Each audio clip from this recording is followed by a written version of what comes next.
മക്കളെ, അപ്പൊ ഞാൻ നിങ്ങൾ ഇമ്മാനുവൽ സാറാണ്. അപ്പം നിങ്ങൾക്ക് ഓണപരീക്ഷ ഇങ്ങ് എത്തിയല്ലേ. അപ്പൊ പരീക്ഷയ്ക്ക് എന്തായാലും ചോദിക്കാൻ സാധ്യതയുള്ള ചോദ്യമാണെന്ത് നമ്മൾ ഈ ലൈവിൽ എന്ത് ചെയ്യാൻ പോണേ, നോക്കാൻ പോണേ. അപ്പൊ വേഗം തന്നെ എന്താ ക്ലാസ്സിലേക്ക് കിടക്കാം. നോക്കിക്കോ വേഗം നോക്കിക്കേ.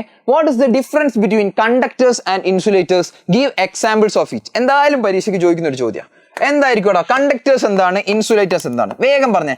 Conductors, insulators. കണ്ടക്ടേഴ്സ് എന്ന് പറഞ്ഞിട്ടുണ്ടെങ്കിൽ വൈദ്യുതിയെ കടത്തി വിടുന്ന വസ്തുക്കളാണ് എന്ത്? കണ്ടക്ടേഴ്സ്. അതായത് the materials which allow electricity to pass through them. അതാണ് എന്താ കണ്ടക്ടേഴ്സ്. കണ്ടക്ടേഴ്സ് എന്താണ്? കറണ്ടിനെ എന്താക്കും? കടത്തി വിടും അല്ലെ? കറണ്ടിനെ കടത്തി വിടും. ഓക്കെ, കറണ്ട് അതിലൂടെ സഞ്ചരിക്കുന്നുണ്ട്. അപ്പൊ ഇൻസുലേറ്റേഴ്സ് എന്തായിരിക്കും? കറണ്ടിനെ കടത്തി വിടാത്ത വസ്തുക്കളായിരിക്കും അല്ലെ? കറണ്ടിനെ സഞ്ചരിക്കാൻ അനുവദിക്കാത്ത വസ്തുക്കളായിരിക്കും എന്ത്? ഇൻസുലേറ്റേഴ്സ്. കുഴപ്പമില്ലല്ലോ. ഇനി എക്സാമ്പിൾസ് ചോദിച്ചിട്ടുണ്ട്. കണ്ടക്ടറിന്റെ എക്സാമ്പിൾസ് എന്തൊക്കെയാ? വേഗം പറഞ്ഞേ. കണ്ടക്ടറിന്റെ എക്സാമ്പിൾസ് ആണെന്താ? ഓൾ മെറ്റൽസ്, എല്ലാ ലോഹങ്ങളും, എല്ലാ മെറ്റൽസും എന്താ കണ്ടക്ടേഴ്സാ. പിന്നെ വേറെന്താ പറയാ? ജലം, വാട്ടർ. ഇത് രണ്ടും എഴുതിയാൽ മതി എക്സാമ്പിൾസ് കേട്ടോ. ഇനി നോക്കിയാ ഇൻസുലേറ്റേഴ്സ്. ഇൻസുലേറ്റേഴ്സിന് എന്തൊക്കെ എഴുതാം? വേഗം പറഞ്ഞേ. എക്സാമ്പിൾ ആയിട്ട് എന്തൊക്കെ എഴുതാം? പ്ലാസ്റ്റിക് ഒരു ഇൻസുലേറ്റർ അല്ലേ, വൈദ്യുതിനെ കടത്തി വിടൂല. പിന്നെ റബ്ബർ ഒരു ഇൻസുലേറ്റർ ആണല്ലോ, റബ്ബർ. പിന്നെ ഗ്ലാസ് ഒരു ഇൻസുലേറ്റർ ആണ്. ഡ്രൈ വുഡ് ഒരു ഇൻസുലേറ്റർ ആണ്. പിന്നെന്താ പറയാ? ക്ലോത്ത്. ഇതൊക്കെ എന്താണ്? ഇതൊക്കെ ഇൻസുലേറ്റേഴ്സിന്റെ എക്സാമ്പിൾസ്. ഇത്ര മനസ്സിലാക്കി വെച്ചാൽ പോരെ.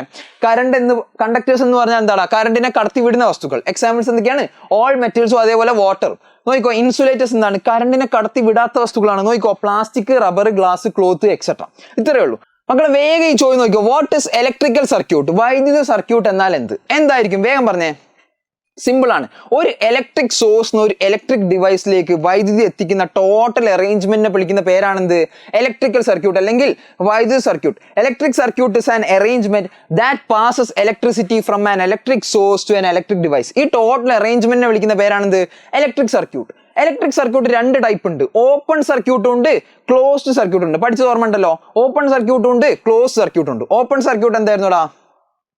ഒരു സർക്യൂട്ട് കംപ്ലീറ്റ് അല്ലെങ്കിൽ അതിനെ വിളിക്കുന്ന പേരാണിത് ഓപ്പൺ സർക്യൂട്ട്. ഒരു സർക്യൂട്ട് കംപ്ലീറ്റ് ആണെങ്കിൽ അതിനെ വിളിക്കുന്ന പേരാണിത് ക്ലോസ്ഡ് സർക്യൂട്ട്. കറണ്ട് എപ്പോഴും സഞ്ചരിക്കുക ഏതിലൂടെയാ? ക്ലോസ്ഡ് സർക്യൂട്ടിലാണ്. ഇത്രയും മനസ്സിലാക്കിയാൽ മതി. ഇത്രയേ ഉള്ളൂ കേട്ടോ. ഈ ചോദ്യമൊക്കെ എന്താണ്? നോട്ട് ചെയ്ത് വെക്കണം, പരീക്ഷയ്ക്ക് ചോദിക്കും കേട്ടോ. ഇനി അടുത്ത ചോദ്യം നോക്കിയോ. What is the function of A switch in an electrical circuit? ഒരു ഇലക്ട്രിക്കൽ സർക്യൂട്ടിൽ സ്വിച്ച് എന്ന സാധനത്തിന് ഉപയോഗം എന്തായിരിക്കും? സ്വിച്ച് എന്ന് പറഞ്ഞിട്ടുണ്ടെങ്കിൽ നമ്മളുടെ ആവശ്യാനുസരണം ഒരു സർക്യൂട്ടിനെ ഓപ്പൺ ആക്കാനും ക്ലോസ്ഡ് ആക്കാനും ഉപയോഗിക്കുന്ന സാധനമാണ്. ഇപ്പൊ ഉദാഹരണത്തിന് നോക്കിക്കോ, നിങ്ങളുടെ വീട്ടില് ഫാനിന്റെ സ്വിച്ച് എന്തൊക്കെ ചെയ്യാൻ പറ്റും?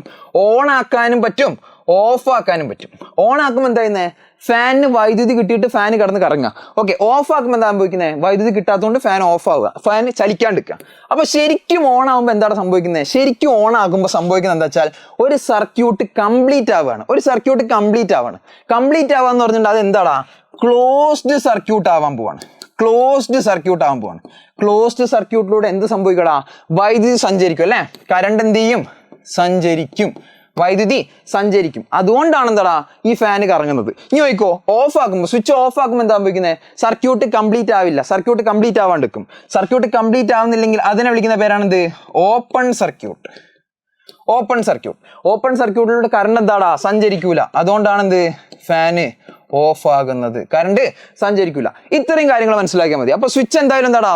ഇതും പരീക്ഷയ്ക്ക് ചോദിക്കുന്ന ചോദ്യം കേട്ടോ. ഇതാടാ അടുത്ത ക്വസ്റ്റ്യനിലേക്ക് പോവാം. From where do the devices in artificial satellites get electricity for their working? കൃത്രിമ ഉപകരണങ്ങൾക്ക് പ്രവർത്തിക്കാൻ എവിടെ നിന്നാണ് വൈദ്യുതി ലഭിക്കുന്നത്? എവിടെ നിന്നായിരിക്കും? പറഞ്ഞേ. ഇതിനെ നമുക്ക് ഓരോ ഓപ്ഷൻ നോക്കാം. ജനറേറ്ററിനാണോ? ജനറേറ്ററിന്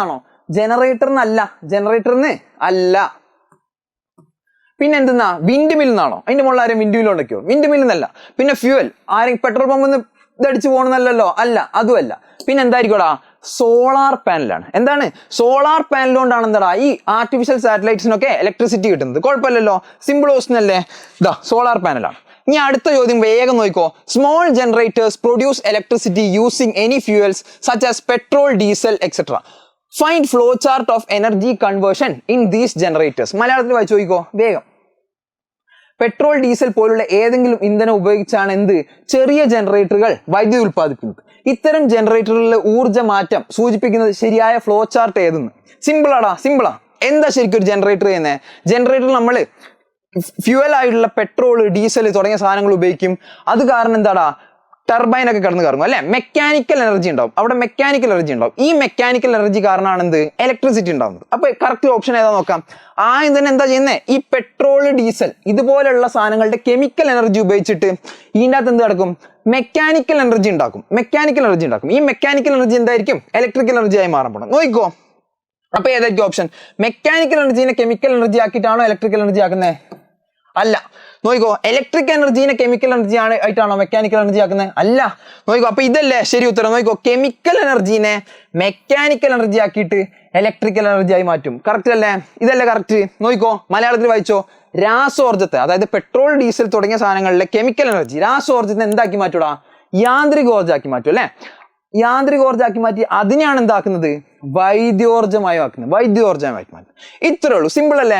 അപ്പൊ ഈ ചോദ്യങ്ങളൊക്കെ എന്താടാ പരീക്ഷയ്ക്ക് എന്തായാലും നമ്മൾ എക്സ്പെക്ട് ചെയ്തിട്ട് പോകാൻ പാടുള്ളൂ. ഓക്കെ, അപ്പൊ നല്ല രീതിക്ക് പഠിക്കുക, നല്ല മാർക്ക് വാങ്ങിക്കുക. ഓക്കെ.